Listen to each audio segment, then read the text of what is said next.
16ರಿಂದ ಕುಲಾಧಿಪತಿಗಳಾಗಿದ್ದವರು ರಾಜ್ಯಪಾಲರು. ಈಗ ನೀವು ಒಂದು ಮಾತು ಹೇಳಿದ್ರು ಸಚಿವರು, ಈ ಒಂದು ಬಿಲ್ ಬಗ್ಗೆ ಎಕ್ಸ್ಪ್ಲೈನ್ ಮಾಡಬೇಕಾದ್ರೆ ಸಹಕಾರದ ಅವಶ್ಯಕತೆ ಇರೋದರಿಂದ ಅಂತಕ್ಕಂಥ ಒಂದು ಪದ ಪ್ರಯೋಗ ಮಾಡಿದ್ರಿ.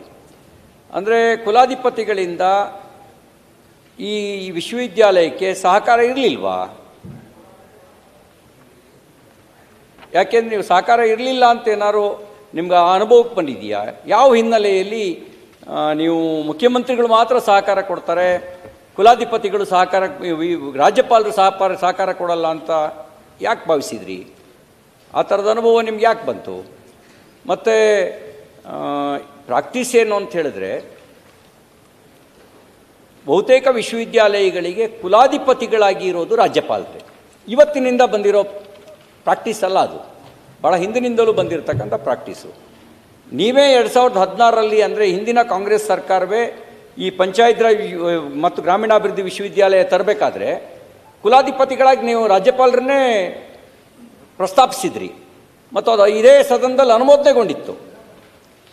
ಅನುಮೋದನೆಗೊಂಡ ನಂತರ ನೀವು ತಿದ್ದುಪಡಿ ಮಾಡಬೇಕು ಅಂತ ಅನ್ನೋದಾದರೆ ಅಂಥ ಮಹತ್ತರ ಉದ್ದೇಶ ಏನು?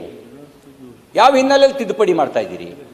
ಆಮೇಲೆ ಭಾಳ ಸಾರಿ ಸಭಾಪತಿಗಳೇ, ಮುಖ್ಯಮಂತ್ರಿಗೆ ಸಿದ್ದರಾಮಯ್ಯನವ್ರು ಹೇಳಿರೋ ಮಾತನ್ನು ನಾನು ಕೇಳಿದ್ದೇನೆ ಸಾರ್ವಜನಿಕವಾಗಿ.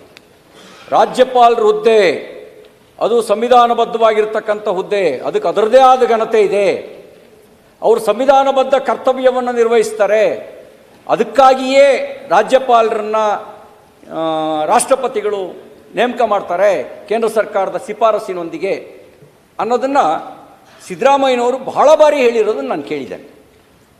ಈಗ ಆ ರಾಜ್ಯಪಾಲರು ಅದೇ ಅವ್ರು ಹೇಳಿರೋದನ್ನ ಹೇಳಿದ್ದೀನಿ. ಈಗ ಕುಲಾಧಿಪತಿ ನೀವು ಹೇಳಿದ್ರೆ ಕುಲಾಧಿಪತಿ ಹುದ್ದೆ ರಾಜ್ಯಪಾಲರು ನಿರ್ವಹಿಸ್ತಾ ಇದ್ದದ್ದು ಸಂವಿಧಾನಬದ್ಧವಾಗಿದ್ದದ್ದು. ಯಾಕೆ ನಿಮಗೆ ಆ ಸಂವಿಧಾನಬದ್ಧ ಪ್ರತಿನಿಧಿ ಕರ್ನಾಟಕ ಪಂಚಾಯತ್ ರಾಜ್ ಗ್ರಾಮೀಣಾಭಿವೃದ್ಧಿ ವಿಶ್ವವಿದ್ಯಾಲಯದಲ್ಲಿ ಇರಬಾರ್ದು ಅಂತ ನಿಮಗೆ ಅನ್ನಿಸ್ತಾ? ಸಂವಿಧಾನಬದ್ಧ ಪ್ರತಿನಿಧಿ ಕುಲಾಧಿಪತಿಯಾಗಿ ಇರಬಾರ್ದಾ? ಯಾಕೆ ತಿದ್ದುಪಡಿ?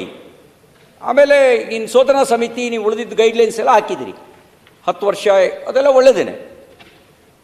ಸರ್ಚ್ ಕಮಿಟಿ ಅಪಾಯಿಂಟ್ ಮಾಡೋರು ಯಾರು ಅಪಾಯಿಂಟ್ ಮಾಡ್ತಾರೆ ಸರ್ಚ್ ಕಮಿಟಿನ? ಈಗ ನಿಮಗೆ ಚಾನ್ಸಲರ್ ಅಂದ್ರೆ ಅಂದ ತಕ್ಷಣವೇ ಇದ್ರ ಉದ್ದೇಶ ಏನು? ನಿಮಗೆ ಇದ್ರ ಉದ್ದೇಶ ಏನು? ಅಟ್ಲೀಸ್ಟು ಚೆಕ್ ಆ್ಯಂಡ್ ಮೆಜರ್ಮೆಂಟು ಇರಬೇಕು. ಯಾರಾದರೂ ಒಂದು ತ್ರಯಸ್ಥ ವ್ಯಕ್ತಿಗಳು ಒಂದು ಪರಿಶೀಲನೆಗೆ ಒಳಪಡಬೇಕು ಅನ್ನೋದನ್ನು ಯಾವ ಉದ್ದೇಶದಲ್ಲಿ ನೀವು ಇದನ್ನು ಬದಲಾವಣೆ ಮಾಡಕ್ಕೆ ಹೊರಟಿದ್ದೀರಿ? ಹಾಗಾಗಿ ನಮಗೆ ಸ್ಪಷ್ಟಪಡಿಸ್ಬೇಕಾಗಿರ್ತಕ್ಕಂಥದ್ದು, ಒಂದು ಸಂವಿಧಾನಬದ್ಧ ಪ್ರತಿನಿಧಿ ಕುಲಾಧಿಪತಿಯಾಗಿ ಇರೋದನ್ನು ಯಾಕೆ ಬದಲಾಯಿಸ್ತಾ ಇದ್ದೀರಿ ಅನ್ನೋದನ್ನು ನೀವು ಸ್ಪಷ್ಟಪಡಿಸಿ. ಇನ್ನಷ್ಟು ಸಹಕಾರದ ಅವಶ್ಯಕತೆ ಅಂತ ಹೇಳಿದ್ದೀರಿ. ಹಾಗಿದ್ರೆ ಹಿಂದಿನ ಕುಲಾಧಿಪತಿಗಳು ನಿಮಗೆ ಈ ವಿಶ್ವವಿದ್ಯಾಲಯಕ್ಕೆ ಅಸಹಕಾರ ತೋರಿಸಿದಂಥ ಅಥವಾ ಅಸಹಕಾರ ಚಳುವಳಿ ಮಾಡಿದಂಥ ಯಾವುದಾದ್ರು ಉದಾಹರಣೆ ಇದೆಯಾ? ಯಾವ ಹಿನ್ನೆಲೆಯಲ್ಲಿ ನೀವು ಈ ಅಭಿಪ್ರಾಯಕ್ಕೆ ಬಂದ್ರಿ ಅನ್ನೋದನ್ನು ಸ್ಪಷ್ಟಪಡಿಸ್ಬೇಕು ಅಂತೇಳಿ ನಾನು ವಿನಂತಿ ಮಾಡ್ತೇನೆ. ನಮಸ್ತೆ.